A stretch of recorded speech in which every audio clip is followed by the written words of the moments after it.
This dream, the dark embodiment of blasphemy, is a shameful secret rooted strongly as a tooth or a fingernail. And father, muttering vaguely as he kisses her sweaty brow, never tries to wrest it from her. Sometimes in the drowsy mornings after, she gazes at mother and wonders what she would call out if Vanessa were swimming away from her toward the wastelands. Spring. Chapter 1.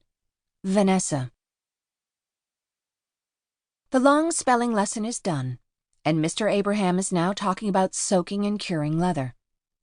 As he rambles on about techniques for concentrating urine, Vanessa inhales lightly and cautiously, as if her lungs are about to be scalded by the acrid smell of leather curing in its vats.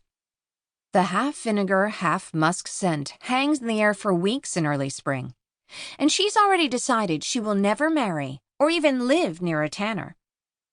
Keeping her eyes open and her face attentive, she drifts off into daydreams of summer. When Letty reaches back to scratch a shoulder blade and drops a note on her desk, Vanessa jolts into the present. Using her bitten nails to pick open the small package, she reads, "Do you think it was her first time?" Half an hour ago, Frida Joseph burst into tears while trying to spell turnip.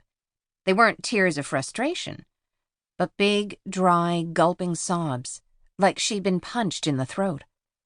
Mr. Abraham took her out of the classroom for a while. He must have sent her home, because he returned without her. Frida's chair sits naked and prominent. All the girls around it are carefully looking in another direction. There's a bloodstain on the wood, bright and ragged, with a dark, crusting drop on the floor. Everyone knows it wasn't there yesterday. Vanessa is silent, lost in memory, and Letty shifts in her seat and eventually turns to cast her a questioning look. Annoyed, Vanessa shrugs curtly at her.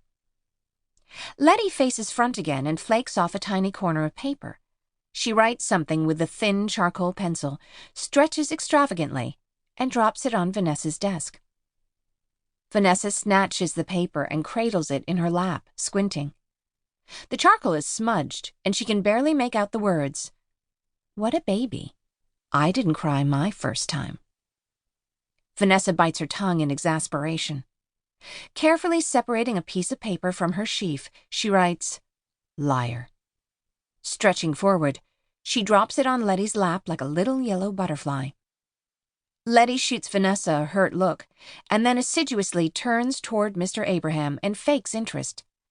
Vanessa begins winding the ends of her braid through her fingers, wishing she were outside, running. All the girls wear braids, smooth and sinuous over their shoulders, and they toy with them when nervous or excited.